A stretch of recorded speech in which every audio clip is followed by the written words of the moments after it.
কি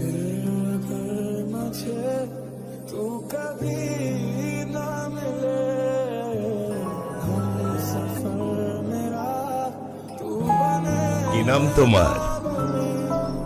अंकल आर्यन, आर्यन शेख। তুমি মুসলিম? जी अंकल। ও কি জানে না তুমি খ্রিস্টান? Are you crazy? একজন মুসলিমকে বিয়ে করবে তুমি?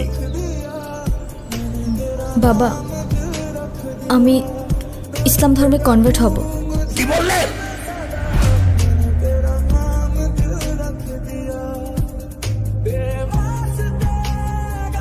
Please try to understand uncle, এখানে ওর কোনো দোষ নেই। ও যাই করছে সেটা শুধুমাত্র আমায় ভালোবেসে। দোষ যদি কারোর থেকে থাকে সেটা আমার, মারতে হয়